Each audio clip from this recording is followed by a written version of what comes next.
Mega compound లో చిరంజీవి, పవన్ కళ్యాణ్, రామ్ చరణ్, బన్నీ తర్వాత అంతే ఇంతో మార్కెట్ ఉన్నది మెగాస్టార్ మేనల్లుడు సాయి ధరమ్ తేజకి. సుప్రీం వంటి సినిమాతో మంచి విజయాన్ని అందుకున్న తేజుకు విన్నర్ మూవీ విజయాన్ని అందించలేకపోయినా జవాన్ సినిమా అతడి ఖాతాలో సక్సెస్ గా నిలిచిపోతుందని పలువురు అభిప్రాయపడుతున్నారు. సినిమాల సంగతి అటుంచితే ఈ యంగ్ హీరో పెళ్లి గురించి గతంలో సోషల్ మీడియాలో కొంత ప్రచారం జరిగింది. నాగబాబు కూతురు హీరోయిన్ అయిన నిహారికను సాయి ధరమ్ తేజ్ పెళ్లి చేసుకుంటాడని ఊహాగానాలు షికారు చేశాయి. అయితే నిహారికతో తన పెళ్లి అంటూ వస్తున్న వార్తల్లో నిజం లేదని కొద్ది గంటలోనే ఈ వార్తలకు ఫుల్ స్టాప్ పెట్టేశాడు సాయి ధరమ్ తేజ్.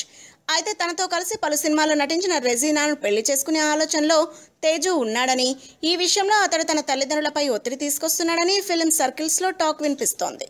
మీరు ఒప్పుకున్నా ఒప్పుకోకపోయినా రెజీనాను పెళ్లి చేసుకుంటానని సాయి ధరమ్ తేజ్ తెగేసి చెప్పడంతో మెగాస్టార్ చిరంజీవి స్వయంగా రంగంలోకి దిగారని, పెళ్లి గురించి పెద్దలకు వదిలేసి సినిమాలపై మాత్రమే దృష్టి పెట్టాలని వార్నింగ్ ఇచ్చాడని మెగా ఫ్యామిలీకి సన్నిహితంగా ఉండే కొందరు చెవులు కొరుక్కుంటున్నారు.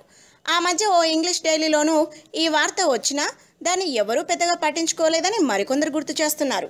If you like the video, please like us and subscribe Tollywood Nagar.